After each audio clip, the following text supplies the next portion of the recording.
How do you become a strong dungeon master? You do push-ups and you lift heavy things. I mean, obviously that's kind of a joke, but we'll figure out what the real answer is from our friend today, Jay Foster from Swole Initiative. Welcome back to How to Be a Better DM. I'm Justin Lewis. I'm one of your hosts, and the goal of this podcast is to put those mythic D&D sessions that you see on YouTube that you dream about, to put those within your reach, to make it attainable to you without forcing you to spend a lifetime learning extra stuff or spending extra money or losing all of your other relationships and hobbies. Like, we want this to be possible. And today, like I said, we are joined by another guest, actually a returning guest, which is very fortunate for us because the first conversation was just so chock full. I had more questions about what we talked about. And among other things, today we're going to talk about what it means to be a strong DM and theme and probably some other stuff. But Jay, how's it going? Hey, what's up, man? Thanks for having me back. Yeah. I really, like I said, I enjoyed our first conversation. And honestly, in doing podcasting, there's been a number of times, we were just talking about one where I've had a guest on the show and something didn't really work out, so I have to have them back on the show. But other times I've brought guests back because I really enjoy the conversation, and I've always found conversations 2, 3, down the line, they seem to get maybe more deep. I don't know. It just, you reach kind of new levels. So I'm interested to see what we find today. Before we get to the meat of our conversation, we actually have a new segment. What's your monster? And this segment is sponsored by our friends, WorldSmith. And what WorldSmith is it's a tool for the dungeon master who doesn't have a ton of time, right? You can pop in prompts for their generators to create something for you, and then from there you can customize it to what you actually want it to be. Usually whenever I create something there, I have this general idea, don't necessarily know how to make it work, and then they give me some stats, and then from there I get to tweak saying, oh no, this is a 4, not a 5, this is a 2, not a 1, and so forth. So what we're going to do today, I'm going to ask you some get to know you questions, and then we're going to generate a monster with those questions for you. So, are you ready? As I'll ever be, I guess. Excellent. I'm actually going to share my screen so you can see what I'm doing, and also you can read I it. better put my glasses back on No, then too. I mean, you don't have to. Okay, so let me share my screen, and boom. First question is, how old were you when you first started playing D&D? I was, oh shit, math. It's not even that long ago. I would have been, when did I start? Yeah, so like 31, I 31? guess. Yeah. Okay, 31. Great. And next question. If your parents had to describe you in high school, describe your teenage self using the D&D 5e monster classifications, what classification would they give your teenage self? uh, Shit, that's a really good one. I was really skinny in school, so I kind of want to go with goblinoid, but Goblinoid. I had a massive attitude to go with it, so maybe a monstrosity. Monstrosity. I love it. Excellent. All right. Next, what is the farthest distance you've moved in your life? Farthest distance I've moved? Like Like your dwelling. just in general? No, like your house. Sorry. Oh, okay. Farthest distance. Yeah, I guess I moved from Australia to the USA, so that was pretty far because I went via Wales, so that's the long way around. Jeez. So, however long that is, I don't know. Australia to the US. Australia to Wales to the US. That's nuts. So, okay. Yeah, I'm going to say, okay. And then if your most recent D&D group that you've DM'd for had to describe your DMing style using alignment, what alignment would they have given your last session?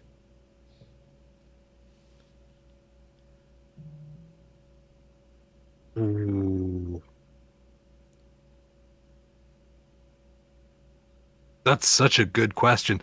I think the last session, Or last just session the was pretty general intense. campaign? Yeah, no, the last session was pretty intense and it had a lot of like political stuff going on, a lot of answers coming out. So maybe like lawful neutral. Lawful neutral. Interesting. Okay. And what I found out hobby? the distance as well if you want that. Yeah, I'd love it, actually. It is 19,440 miles. Okay. And how, Is that my what hit points? is the circumference of the Earth? Okay. So you went 19,000 miles. So the Yes. circumference of the Earth is 24,000 miles, which is pretty crazy that you went that far. And I'll reveal which questions pertain to what at the end. But Oh, okay. what hobby have you always wanted to try but never have? Ooh. These are really good questions. I'm not sure if I. You know what? Playing the drums or piano. I think Interesting. those are two that have come up. I play guitar, but I'm self-taught, so I've got that whole like, I'd have to start from scratch because I've got no theory. Theory's a So bugger, that's isn't it? kind of kept me at bay. Yeah. That's awesome. I love. So it's funny you say that. I actually grew up playing the piano, and I was in percussion in elementary, junior high, high school. So I was never good at the drum set, but uh, it's funny because the guitar always seemed like something I'd like to learn too. Okay. Uh, in that case, yeah. Okay, that's what I'm gonna do for that one. And then, how many bones have you broken in your life? Your gonna bones. Your bones. Yeah. I was going to say, is this how public is this? I'm going to knock on wood because it's a Ooh, goose egg. 0. great. Okay, just four more questions, and these ones are going to be a Okay, little bit more rapid fire. What's a fun let's fact? go. What's a fun fact about you that most people don't know? Most people don't know. Well, we were just talking about it. I was a sign musician, and I toured a lot. So, yep, I've been on several compilation EPs with a bunch of like bigger bands and stuff. And yeah, Okay, that was another life. I love it. Okay, next one. Or if you prefer, I'm actually a diamondologist. I'm qualified diamondologist with the Diamond Council of America, What so I is? can grade diamonds. Oh, oh, interesting. So whichever one you find, that's probably less known. No, I love it. Okay, what's your go-to comfort food if you have one? Pizza. Pizza. Yeah. Oh. Okay, I might not use that one. Okay, and if money wasn't an issue, what would you spend your working hours doing? Creating. I would still create. It's what I've always wanted to do, and I'm really, really lucky that I get to do it in many different ways. Whether it's like video work, music, like storytelling, like I get to do it a lot of it. So I yeah. love it. Okay, last question. Do you have a bucket list? If so, what's one item on that bucket list? I do not have a bucket list because I have crippling indecision with my ADHD. So, but something that I would absolutely want to do, um, mm, work on a movie. Ooh. What would you do on the movie? Just anything? Uh, Either editing, uh, like cinematography, camera work, or camera facing. Okay. I hit the generate button. We'll see what comes up. this is going to be our first time doing this, and Oh, am I the first one? Yeah, you're the first one, so we'll see how this goes. So, you are Harmony Draconis, a gargantuan monstrosity, lawful neutral. This is your description. In the heart of pastoral lands, the Harmony Draconis stands as an awe-inspiring blend of natural beauty and sonic majesty. This gargantuan creature, resembling a dragon intertwined with instruments, produces melodious tunes that echo through the winds, enchanting and terrifying those who hear it. Scales glisten like diamonds, reflecting the sun. That's super cool. So your actions, first of all, you have as a feature Sonic Mastery. You can shape sonic attacks to avoid hitting allies, giving them advantage on saving throws against its sonic attacks. You have innate spell casting, where you can cast at will, sleep, silent image. Also, your challenge rating is 9, and you can cast three times a day Shatter or Enthrall, and 1 time a day Suggestion. You have multi-attack, and you have a Resonance Strike, which is a melee weapon attack. It does sonic damage and the potential to deafen targets, which is pretty cool for 1d4 rounds. As well, you have the Diamond Crescendo, which emits a blinding flash of diamond light from scales, affecting all creatures within 60 feet, and it can entrance them with your music for 2 rounds. And that is your monster. Pretty cool. That's incredible. Yeah. That's really cool. Yeah. You know what's really cool is that the dragon is the national animal of Wales. Oh, that's it's right. on the flag. That's right. That's so crazy. Ugh, another ad break. Let's be real. Ads are the worst. If you're anything like my wife, you'd rather quit a show entirely than sit through another ad. So why suffer? Just skip them. Join our Patreon at patreon.com/betterdungeonmaster and enjoy ad-free episodes with exclusive patron-only content, all for just $5 a month. Look at you, all fancy with your uninterrupted listening experience. So stop wasting time on ads like this one.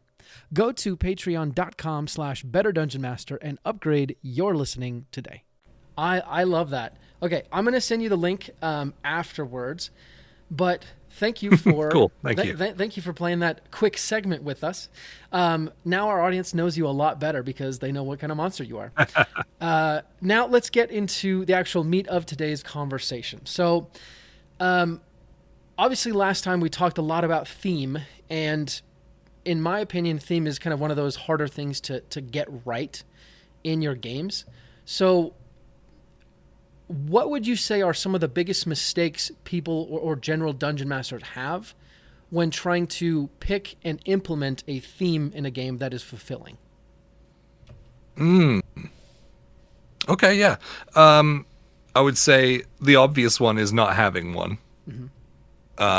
Or not knowing what it actually is, I should say. You'll have a theme in your story, whether you know it or not. But not realizing what it is would probably be the first one. I think if you're trying to establish a theme, you need to know where you're going, right? So you need to kind of have like an end game in mind, even if it's not kind of decided, like what is exactly going to happen. You kind of have to have like your evil force, your big bad, like whoever you are coming up against, and sort of the actions that they have taken to get to that point. Because I feel like that influences the theme a lot, right? Because that's how you can start exploring things, because then you have something that is constantly exploring that theme the whole way through the game, right? Like we spoke about my stream game, Fables of Gallia, and the overall theme being fate. And there's the big bad is doing a lot of things to manipulate fate.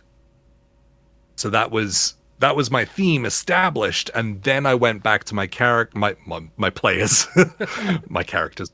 I went back to my players, and I got a hold of their character's perspective on fate, even if they didn't know it. So yeah, not having an end game, not realizing what the theme is, and I guess not really. Although you can get into it, not really knowing what your character's perspective on the theme actually is. You can learn that. And sometimes characters aren't fleshed out enough, like early on, for you to get that. But yeah, I would say that one as like honorable mention. I love it. Also, I didn't realize that I was sharing my notes with you until just now, which is great. I didn't open the screen anyway, so. Well, that makes me feel good. Makes me feel good. The YouTube viewers will get a nice little Easter egg there. Regardless, so I love that you said you will have a theme whether you know it or not. So obviously, the kind of the follow-up question is, how do you discover the theme if you have been playing for a while and you haven't noticed one, or you've kind of been unaware of the theme? And actually, maybe we should back up, but to kind of give some base level groundwork, would you mind defining what you mean by theme? Yeah, so a theme in story writing is I was going to say the theme. Let's not use the word that I'm trying to define. Is the overall point of view, let's say, like that we are exploring. So I think last time I gave you the example of war being a theme, and so you would explore the character's perspective on that, like their point of view on that subject, that's the word I was looking for, in order to kind of have character development through that. So their opinions can shift and move and things, and you get a lot of character development that way. But yeah, that's the like super high level look. Is like the subject that you're going to explore through your characters. I love that. So with that definition, back to my previous question, let's say you're going through a campaign, you're kind of unaware of this idea of theme, and now you want to try and see what theme you've had. How do you go about finding that? I hope you've taken some notes. And then I would base it on, like, the first place I would look is the actions of your big bad. So whether they've interacted or not, because like in Fables right now, they've not interacted with the big bad once. Well, that they know of, at least. But there's been no direct, like, oh, big bad right in front of us, and we know that's that person, right? So I would explore the actions that big bad has been taking in the background, or in the foreground, maybe. But the background might actually be a bit more interesting to explore, because those background moves are going to have knock-on effects on the world, and then have knock-on effects on your characters, right? Because you're intrinsically tying those two groups together, like your evil force and your what's the word? Like heroes, protagonist. So that's where I would look first, and I would kind of just explore the sort of actions that they're taking to get where they want to be as well, regardless of what the player characters are doing. What is the ultimate aim of your antagonist? Where is it going? And what are they doing to get there? Because it's likely not just chaos left, right, and center. There's probably a pattern that they're going through in order to get from A to B, right? So, like I said, with Fables, he's manipulating fate in order to achieve something. In a more simple example, it might be a warlord who is literally like almost like Dragonlance kind of campaign. Like there's an evil army like storming through the lands and is just wiping things out like a plague of locusts. That might be it. And so that would be then war would be your theme, or battle, or like something related to that. But that's pretty much where I would start without getting too into the weeds. Right. Right away. That's where I would start looking. The second place would be during the player characters like interactions with the world. Has there been something that's been recurring that they have been bringing up? And if that's the case, can you tie that to your big bad and then establish your theme? So that is interesting. Has there ever been a time in your experience where the characters keep bringing something up that you haven't been able to figure out the connection to kind of the big bad and their motif, or like what they're doing, or does it always just kind of happen organically? So I'm very loose with my ideas. I have like concepts, right? That I go in with. I know who my antagonist is. I know roughly what they're going to do, roughly, in order to get to where they want to be to obtain the goal that I know they want to obtain. Outside of that, I don't really form any like hard, like this has to happen. Because that's not really how life would work. Sometimes people are going to do things that screw with your plan. Yep. And so you're going to have to adjust on the fly, right? Very much like a dungeon master. So I tend to keep this is where theme comes in really handy, is I don't need to nail down so many details because I have a general theme so that I can keep the story moving along that flow. So I've not really hit any snags like where I'm like, oh my god, like this has become like a really big part of this story. How am I going to tie this in? It also might just be a side story, because the way I approach like storytelling through like group TTRPGs and things is very much like I have a storyline, an underlying storyline that's going to happen. It's just happening in the background. But the stories I'm trying to tell are the player characters' stories, because those are the way more interesting ones. Like, you know, if the whole story was about my big bad and the things they did and how awesome they are, then I would write a fucking book.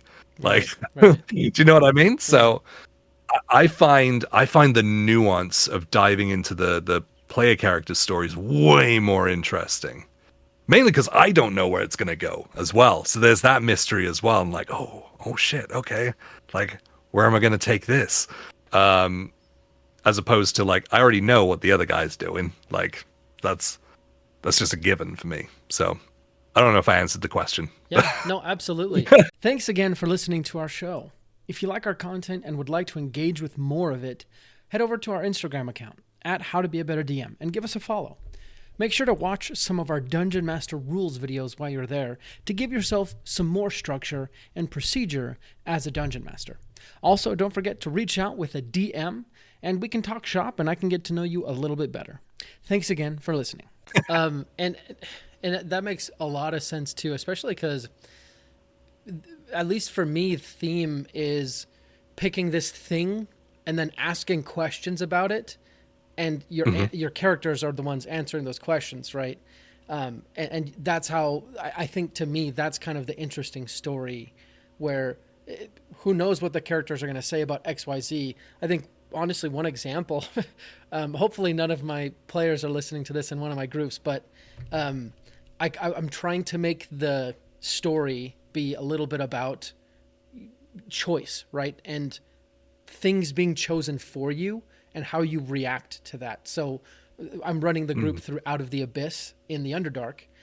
And I've added in this element where these gods have essentially chosen all of the characters as their avatars, whether the characters like it or not. And I'm trying to see how the characters kind of fight against that, and how would normal people react if all of a sudden I'm this champion? I don't want to be, I was expecting one of the characters when he found out to kind of, want to rebel and be like, no, I don't want to do that. But the player is like, yeah, my character's trying to figure out what it means to be honorable, and like, do I have to? And it super surprised me, because I was totally expecting him to like, nope, I don't want to do this. I'm just going to be my own dude. And I think that's kind of the interesting thing where characters meet the theme. Yeah. That's a really cool theme to explore as well. Like, it's almost dancing along those fate lines as well, right? But exactly. like the sort of chosen destiny, it's a slightly different take on it. Yeah. The unwilling hero, Exactly. who has to kind of just figure it out, because if he doesn't, then shit's gonna hit the wall. Yeah. No, 100%. 100%. I did want to ask, when bringing out the theme, or I guess, how much is Dungeon Master volition versus the characters just naturally doing what they're going to do in your games, and how much would you recommend? Right? Obviously, we don't want 0, we don't want 100, but like, what do you think is kind of a happy medium? So I really like, so long form campaigns. I really enjoy just taking a backseat and being the world, and just like delivering what happens in reaction to what the player characters do. That's what I enjoy. One of my highlights is describing a scene so well that it immerses my players so well that they're just talking and I haven't said anything in like 15 minutes. Yeah. And then when I do have to say something, I'm answering a question about what's in the room, So I really like just being like, what you gonna do? And then having the world react to it. When it comes to, I guess, like shorter games, the short games that I have played that haven't been one-shots have been like episodic streams. And so I've had, which is like another style of writing altogether, but I've had certain beats that I have to hit, or the story isn't going to end where it needs to. The most recent one that we did for like that was we ran the playtest for Kids in Capes by Hunters Entertainment. Right. You were talking about that last time. Yeah. So we ran that, and that was a 4-part, I think. And so I had to hit certain beats at certain times and things, and so there was a lot more push from me there. To like guide the players to somewhere, or for something, or off table I might even be like to one of the players like, hey, I'm trying to think, I don't know, like I think I said to Masood, because his character was using keratin to create like copies of himself. Cool. And so it was like, oh, you should go, like, your hair's getting brittle, so you should probably go to like somewhere that sells like keratin treatments and things. And then get one of the girls to show you how to do it and things to up your keratin level so you can keep using your powers and things. And so that they went downtown, and so then I could lead into my downtown scene, which didn't end up with just keratin shampoo. It was they had to do something, but they had to get downtown to do it. So that's the kind of like little push that I will do, just because sometimes, like, if you try and be too cryptic, if you think you're being cryptic, the player has no idea what you're fucking talking about. Like, has no idea. Yeah. Because they can't see everything that you can see. So you're like, oh, I'm going to leave out this detail and this detail. And, here. And they're like, what does that mean? So, I always say the players will invent their own red herrings. So you don't need to overcomplicate it. But yeah, that's the only time that I give a little bit more push.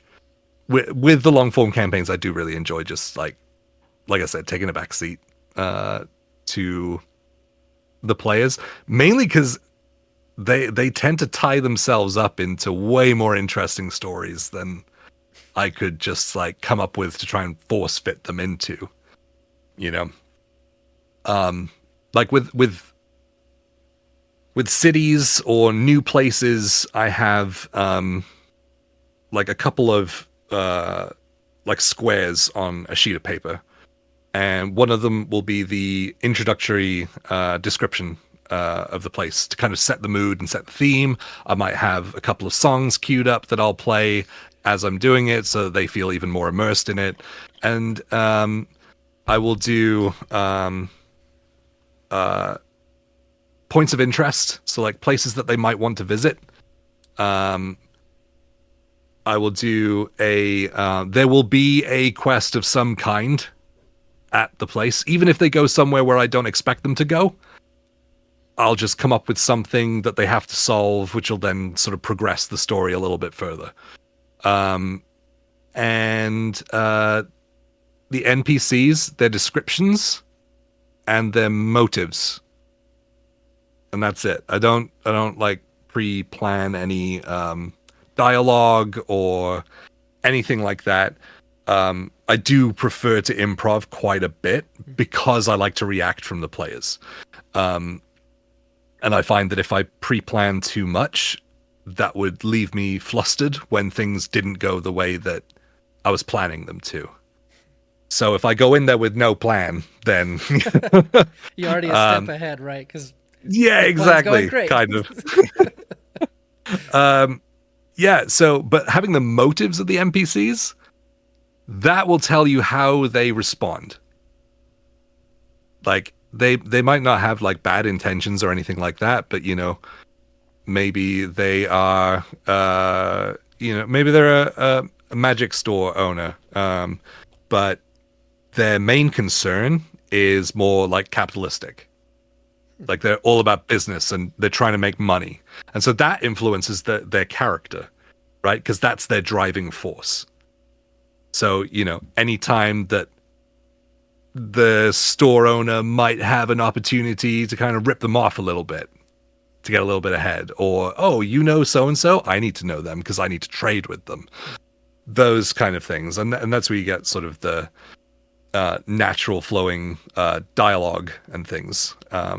I don't know if I've gone off track. My ADHD meds wore off like an hour ago. So No worries.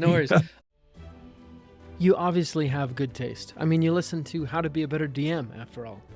We thank you so much for your support. And if you've ever gotten anything useful from How to Be a Better DM, take a minute and rate us and review us on your podcast listening app of choice. It goes a very long way to helping our show help many more dungeon masters out there who are just like you. If you love our content, help others become better dungeon masters too.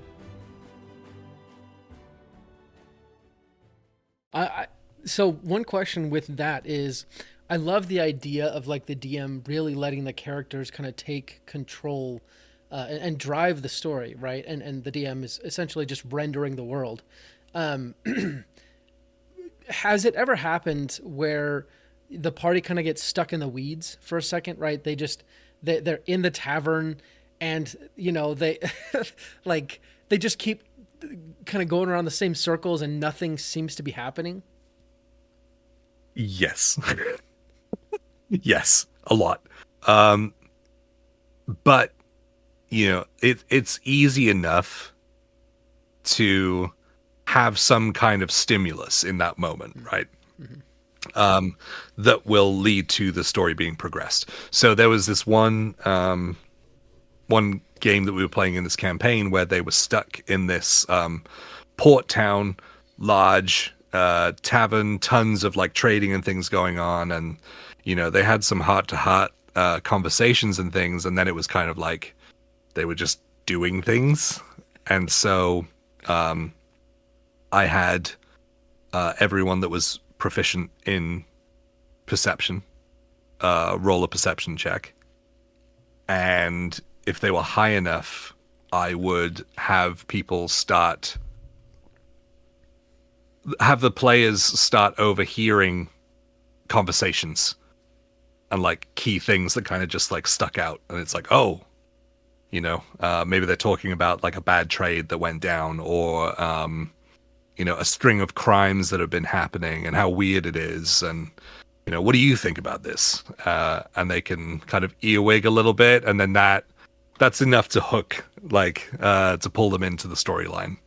I love that. Honestly, anytime the DM is just like, hey, make this check where you might learn something, even if the information is like, that milk's gone bad, the players are going to be like, oh my gosh, something's wrong with the town. Milk is cursed. Something's wrong with the cows. yeah, exactly. Okay, so we've talked about theme a lot. Obviously, at the beginning of the episode, we promised the listener we're going to talk about strong DMs. Aside from the messages people send you that are just really, really good, what makes a strong DM? Makes a strong DM. Someone who is flexible. They have to be like a captain, right? But or to like, I guess it'd be better to like talk about it in terms of like like corporate stuff. But like, what I mean is, they should be like a manager should be. So like head of the team, making the decisions, but they should be working as a team with everyone, and they just have the final say to move forward. I think that kind of attitude is really good. I think everyone gets to have a good time at that point. I think strong DM, someone who cares about everyone having fun and getting to tell their story at the table, including themselves. That should be a shared experience. Maybe it might be easier. Like, what are some of the strongest moments in your DMing career where you're like, dang, I was flexing pretty hard right there? Yeah. So, okay. Yeah. So there's a couple things. So when I started DMing, I did what everyone did in 2019, and I was watching Critical Role, and I was learning from Mr. Mercer himself, and I thought that's exactly what a DM should be, like exactly how he's doing it. I was like, oh, okay, like that's what it is. Yep. Which is fine for me because I come from like a voice acting and theater background as well. So I was like, yeah, that makes sense. And then I kind of started changing how I did it. The longer I did it, the less I became someone who did an impression of someone else. And I just kind of took the things that I really liked and worked, and then kept going. I like that. And then I also adopted things from like when I got into like Dimension 20 and stuff, like stuff from Brennan and things. And I've since been lucky enough to hang out with the both of those guys and learn more. But when it comes to like really strong moments, something that I learned from Brennan, from watching Brennan, that I was like, oh, this is what I want to do, is lean in with the player. Like, oh, you're going to go down that road? We're going to go down it. and like almost play chicken with them as to how far they're going to go. Because there wouldn't be any guardrails in life. You know, if you made a choice and started walking down this path, like, no one's stopping you. Like, you're in control at that point. So, you know, you have to recognize, like, what the consequences are, and still make a choice of whether you're going to back out or keep going. And if you choose to keep going, then we're still going. I'm not going to put a block on you. Because this could lead to something really, really cool. Yeah. It's actually one of the things that led to the short like addiction arc that we did with Ashley, who you had on here as well. Things like that. I didn't plan that at all, but it was actions that were taken, and I was like, "Oh, I'm so in on this," and just leaning in so hard. Because if you buck up against those actions, it kind of gets disjointed, right? Like, you know, oh, I'm going to walk down this alley. Oh, a guard comes around and stands there, like, with a big shield that covers up the whole alley. And it's like, would that have happened? Like, that's almost like video game-esque, which you kind of expect that in a video game. To be like, oh, I'm not meant to go down there yet. I'm not there. Yeah, I was just going to say, like, that is one of the big differences between D&D and video games, right? You can ask the NPCs questions that aren't in the normal responses, you know, the NPCs in video games would do, right? And same thing with going down the alleys and things like that. Yeah. And it's exactly the same reason that I always plan their motive, because then that gives me a direction to go with the conversation. Like, if I have that written down and that's their driving force, it's an NPC. There's not much depth to them. There's that sentence. Like, that's what they want to achieve. So you just go with that. Obviously, if you have, like, returning NPCs and, like, big characters and things in the world, it's a little bit different. But for the most part, yeah. Leaning in with the characters is probably, like, to not sound like I'm patting myself on the back too much, but that's probably my biggest strength, is leaning in with the character. Because the other thing that you can do as well while doing that, and while, like, walking down that road together, is depending on the types of players that you have, is get into some really heavy emotional territory and have some really cool, like, role play moments at the table. Obviously the player needs to feel safe to do so, and needs to feel like when you lean in to them, you're not, like, pushing them. It's more like you're holding their hand and walking down that road with them, like, we're going together. But yeah, the leaning in with leaning into the player actions, that's probably my favorite thing that I like to do. That ends up, I never regret doing it. Never regret doing it.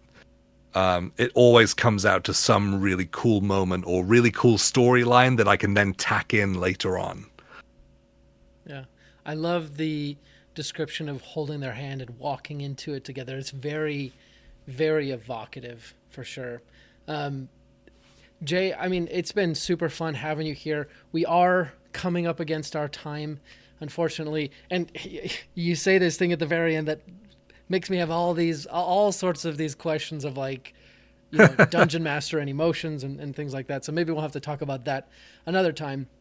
To finish off, give our audience some workout tips for becoming a strong DM, right? What are some exercises or an exercise that they can do to kind of strengthen their DMing?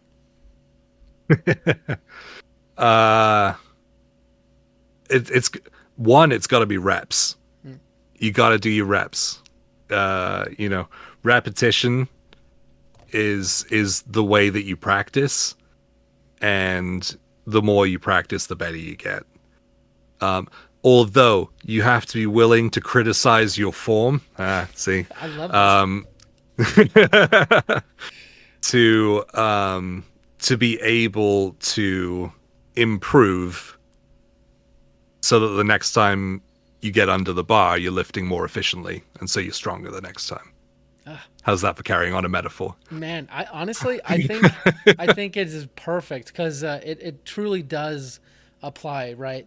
Everyone has had awesome sessions, and then fast forward 2 or 3 years, if you're still DMing, and then you think back and you're like, dang, how did I think I was such a good DM back then? Because I'm so much better Oh now. shit, man! I was just talking with one of my players about like the early days of Fables and things, and I was like, yeah, I caught some on YouTube because I was like digging in through the old videos and stuff, and I was like, ooh, like that wasn't so good. But that was Right. like 2 years ago, you know. I've Yep. had a lot of practice since then. Yep. That's the beautiful thing is every time you play, you can get just that much better, and it'll be fun in the moment, and also it'll be fun next time and the next time. So that's the goal, DM. Jay, thank you again for being here. Before you go, tell our audience how they can support you, reach out to you, and see what you're up to, especially because this year you released something new, right? Yeah. End of last year, I launched level 20 training, which is it is a personal training platform, like from me to you, uh, purely for tabletop players and DMs, like tabletop gamers, let's say, uh, where I give you exactly what you need. I give you everything you need. The meal plans. I coach you on how to eat, what to eat, and things. If you need it, then you have meal plans laid out for you, and then we can take those steps. There are customized workouts. Everything is stored in the Level 20 app as well, which is a mobile app, which has exercise videos in it for everything that I set, as well as like write-ups from me, letting you know like what we're aiming for, what we're trying to achieve, how to judge things, and that's where I put a bunch of D&D puns in there. I don't do gimmicky workouts, but I will be a slave to the pun. I love it. And yeah, and then accountability as well, making sure you're on track. You get a video from me every single week talking about like your prior week, how it's been. You get a form every week to fill out to let me know how your week has been, upstairs, you know, mentally, how it's been. I get the data from elsewhere, but like that stuff really, really helps me on how to coach you. I do a lot of mindset coaching as well, like realigning with things like self-worth. Yeah, and we've got a little private Facebook community as well. Just a bunch of dice rolling badasses, all trying to better themselves in a health and fitness way. But that's the Becoming Level 20 Facebook group. And yeah, and there's more stuff to come that I can't talk about because I've signed documents. But there's external companies that we're going to merge with to make this even bigger for like both companies as well. But yeah, so I launched that at the end of last year. This year until the end of March, yeah, for Q1. I don't know when this is going out, but I'm running the fresh character sheet program, which is everything that I told you about. Excuse me. But there's some offers and things to help you commit for like longer periods of time, especially if you've gotten the health kick like at this time of the year, which lots of people do. And yeah, I've just tried to make it easier for people to jump in at the deep end and commit for a longer period of time up front. So yeah. Yeah, I love that. I'm all for escapism, but I feel like escapism should be moving from something to something different rather than going away from terrible, right? And I Yeah. love bringing the fantasy or the power fantasies into the real life, right? There's nothing to say you can't be as strong. Well, maybe not as strong, but you can't be strong, right? You can be just as strong as you want to be. So, 100%, 100%. In terms of like where you can find me, I'm Swole Initiative, SWOLE Initiative, which you can probably spell if you are listening to this, Yeah. or at least know where to look it up. You can find me everywhere on the internet. I have long form stuff coming out on YouTube this year. I'm currently building up my bank of videos to launch. We're doing some challenge stuff as well as some tutorial things based on world building and storytelling and story writing. We're getting some friends involved with it. One of them, I'll let you in on one of them. I'm organizing, running every edition of D&D within 24 hours in a cohesive story. What? That's pretty cool.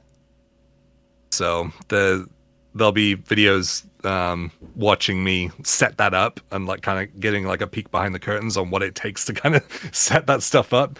And then there'll be the live stream, which will be for charity. Because if you're doing a spectacle, might as well, right? Right. Why not? And then, yeah, there's that stuff. And then, yeah, a couple of years ago, I started an actual play called Oops All Himbos. And, yeah, we'll be at various conventions this year. I know for certain that we will be at Gen Con and PAX Unplugged. I am waiting to hear back on a couple of others, but keep an eye on Fan Expo Chicago, which is midway through August, I think. And yeah, keep an eye on Oops All Himbos, because there's going to be a big thing coming out this year to do with all that. So, yeah, that's all I'll say on that for now, but it's going to be pretty cool. It's going to be pretty cool.